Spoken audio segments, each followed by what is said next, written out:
그때에 스데반의 일로 일어난 환난으로 말미암아 흩어진 자들이 베니게와 구브로와 안디옥까지 이르러 유대인에게만 말씀을 전하는데, 그 중에 구브로와 구레네 몇 사람이 안디옥에 이르러 헬라인에게도 말하여 주 예수를 전파하니 주의 손이 그들과 함께 하심에 수많은 사람들이 믿고 주께 돌아오더라.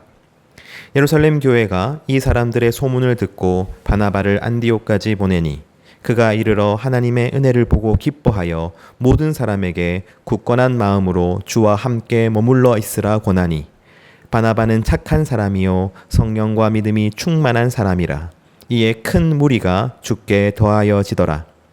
바나바가 사울을 찾으러 다소에 가서 만남에 안디옥에 데리고 와서 둘이 교회에 1년간 모여 있어 큰 무리를 가르쳤고, 제자들이 안디옥에서 비로소 그리스도인이라 일컬음을 받게 되었더라. 그때의 선지자들이 예루살렘에서 안디옥에 이르니 그 중에 아가보라 하는 한 사람이 일어나 성령으로 말하되 천하에 큰 흉년이 들리라 하더니 글라우디오 때에 그렇게 되니라. 제자들이 각각 그 힘대로 유대에 사는 형제들에게 부조를 보내기로 작정하고 이를 실행하여 바나바와 사울의 손으로 장로들에게 보내니라.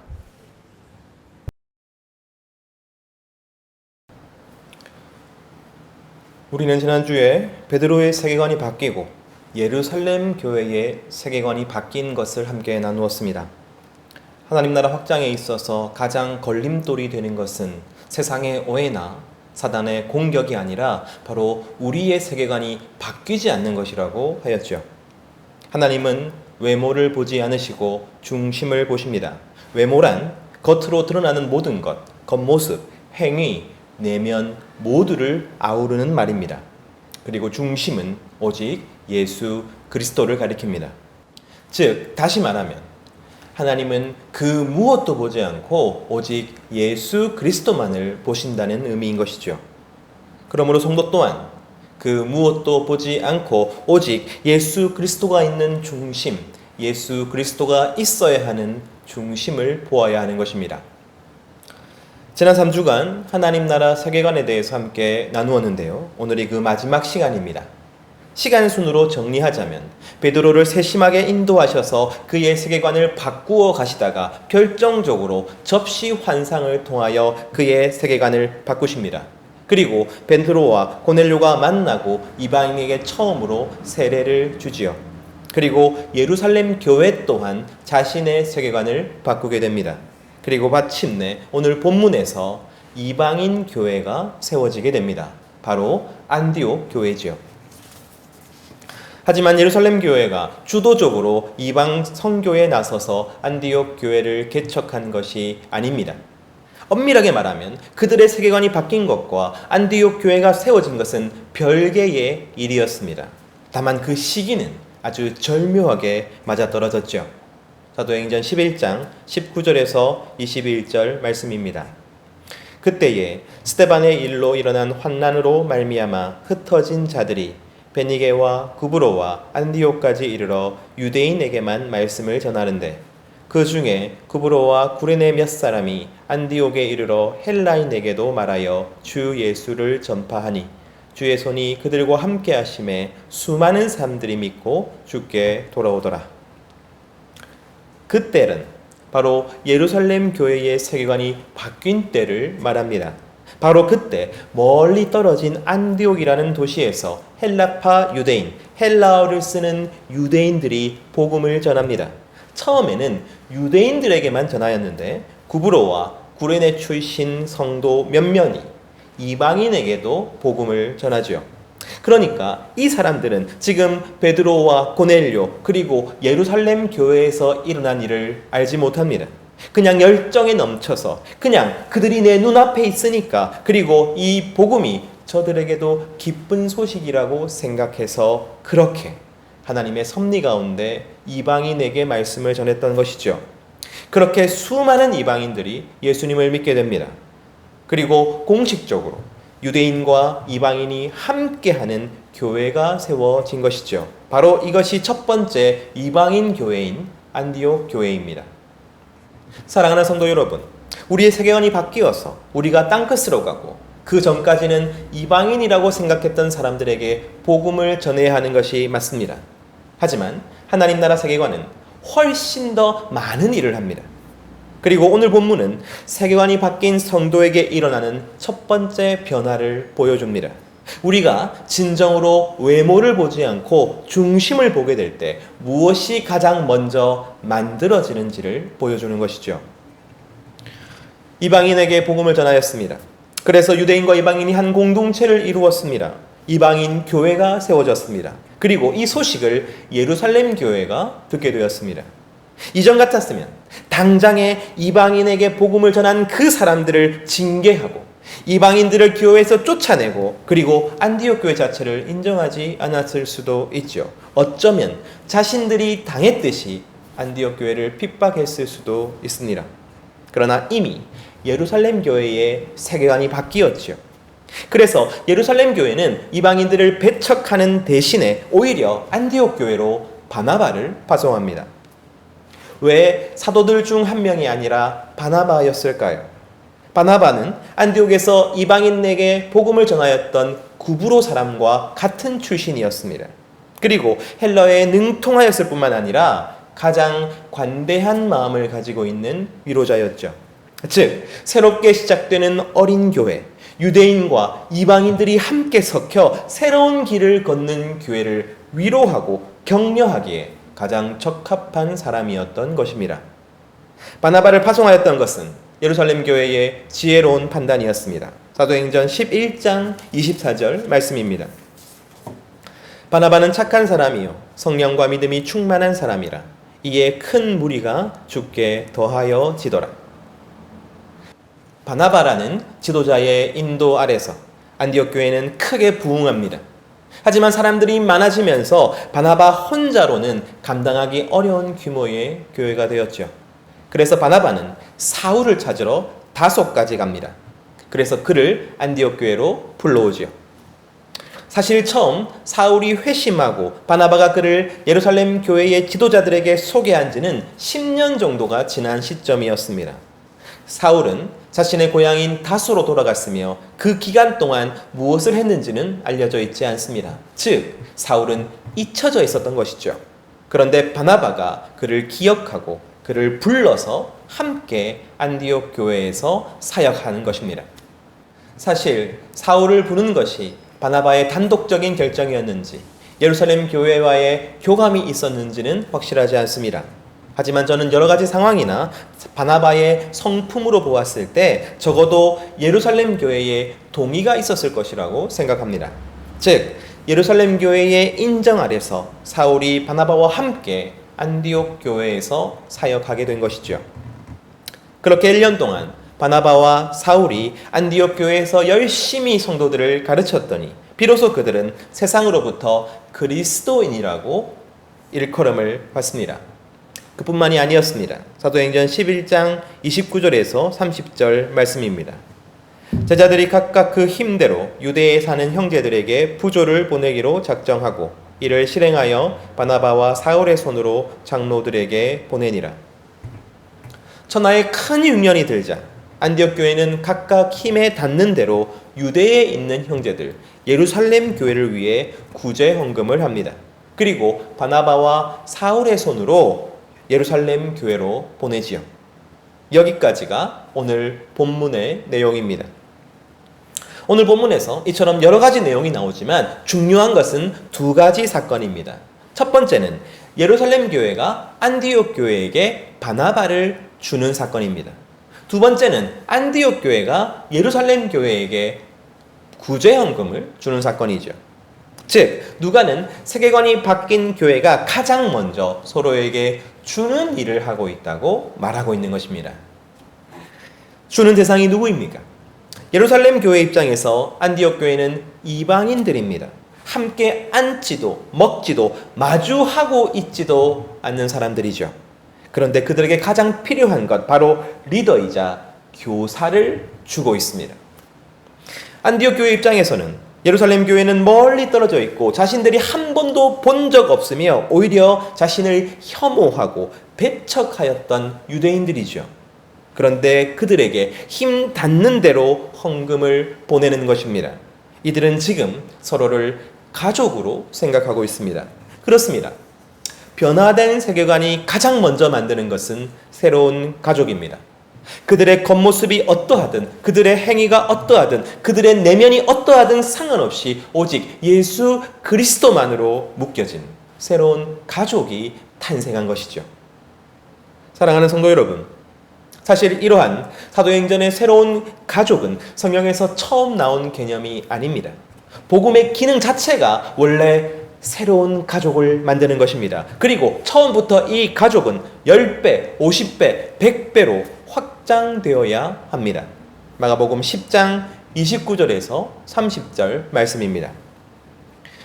예수께서 이르시되 내가 진실로 너희에게 이르노니 나와 복음을 위하여 집이나 형제나 자매나 어머니나 아버지나 자식이나 전토를 벌인 자는 현세에 있어 집이과 형제와 자매와 어머니와 자식과 전토를 100배나 받되 박해를 겸하여 받고 내세에 영생을 받지 못할 자가 없느니라. 예수님을 믿는 사람에게 반드시 주어지는 것이 있습니다. 그것은 성공이나 기쁨이나 안전이 아닙니다. 그런 것들은 우리에게 주어질 수도 있고 주어지지 않을 수도 있습니다. 하지만 예수님을 믿는 사람이라면 100% 예외 없이 모두가 받는 것이 있습니다. 예수님은 내세와 현세로 나누어서 세 가지를 약속하십니다. 먼저 내세부터 보죠. 내세에 우리가 반드시 받을 것은 영생입니다. 내세란 우리가 죽고 난 뒤 혹은 예수님께서 재림하셨을 때를 가리킵니다. 그때가 오면 우리는 무조건 영생을 받을 것입니다. 하나님 나라 백성은 무조건 영생을 받습니다. 회심한 성도는 무조건 영생을 받습니다. 바로 이것이 예수님께서 보장해 주신 첫 번째입니다. 두 번째, 세 번째는 현세에서, 다시 말해 이 땅에서 우리가 받을 것이죠. 먼저 두 번째는 박해와 고난입니다. 사랑하는 성도 여러분, 예수님을 잘 믿으면 그 덕분에 고난을 피해가는 것이 아닙니다. 기도 열심히 하고 헌신 열심히 하면 복 받아서 고난이 사라지는 것이 아닙니다. 오히려 그럴수록 성도에게는 반드시 고난이 닥칩니다. 왜냐하면 우리의 국적이 바뀌었기 때문이죠. 그리고 세상 나라는 국적이 바뀐 하나님 나라 백성을 가만히 두지 않기 때문입니다. 세상 나라는 우리를 반대하고 방해하고 공격할 것입니다. 세상 나라 안에서 하나님 나라 백성은 반드시 박해와 고난을 받게 되어 있는 것이죠. 물론 그 고난은 성도를 정금같이 연단할 것이며 그 고난을 이겨낸 성도에게는 면류관과 같이 빛나는 영광이 주어질 것이고 그 고난까지 합력하여서 하나님 나라의 목적을 이룰 것이지만 그러나 성도에게 고난이 닥칠 것이라는 사실은 변함이 없습니다. 그러니 사랑하는 성도 여러분, 내 삶에 고난이 있다는 사실을 이상하게 여기지 마십시오. 오히려 그것이 우리가 구원받았다는 증거이며 예수님과 함께하고 있다는 증거인 것입니다. 이제 현세에서 약속하신 세 번째입니다. 그것은 100배의 축복입니다.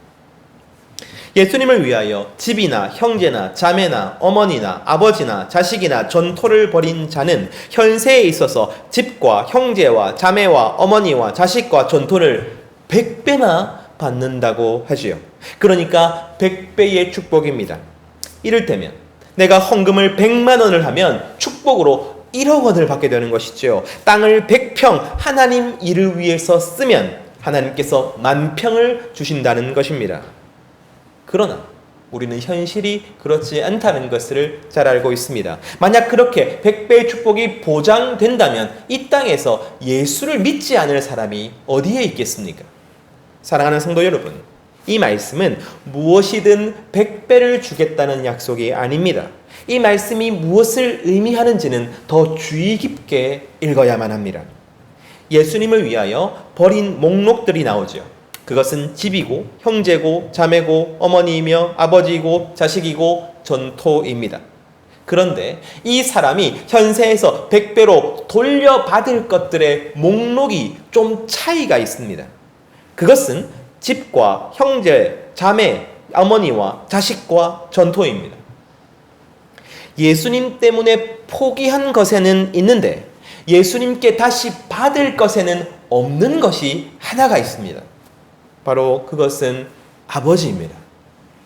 우리가 아버지를 포기했는데 우리가 다시 아버지를 100배로 돌려받지는 못하는 것이죠. 그 이유가 무엇입니까? 그것은 하나님 아버지만이 우리의 유일한 아버지가 되시기 때문입니다. 우리가 100배로 돌려받는 것은 바로 그 한 아버지의 가족들입니다. 즉 하나님을 아버지로 모시는 가족으로서 100배의 집과 100배의 형제와 100배의 자매와 100배의 어머니와 100배의 자식과 100배의 전토를 받게 되는 것입니다. 성도가 이 땅에서 반드시 보장받는 것은 하나님을 아버지로 모시는 새로운 가족입니다. 초대교회 성도들은 이 100배의 새로운 가족이 우리 교회, 예루살렘 교회, 유대인의 교회를 말하는 줄로만 알았습니다. 하지만 100배는 그 정도가 아니었지요. 오늘 새로운 가족은 예루살렘에서 유대로, 사마리아로, 땅끝으로 확장되고 있습니다. 그 어떤 외모도 상관하지 않고 오직 중심에 예수 그리스도를 믿는 바로 그 성도가 같은 한 가족인 것이죠. 사랑하는 성도 여러분, 저는 예루살렘 교회가 안디옥 교회를 위해 회의를 했을 것이라고 생각합니다. 지금 안디옥 교회에 가장 필요로 하는 것이 무엇일까? 그 중에서 우리가 안디옥 교회를 위해서 해줄 수 있는 것은 무엇일까? 바로 리더십이죠. 교사이겠지요. 그렇다면 누가 가는 것이 좋을까?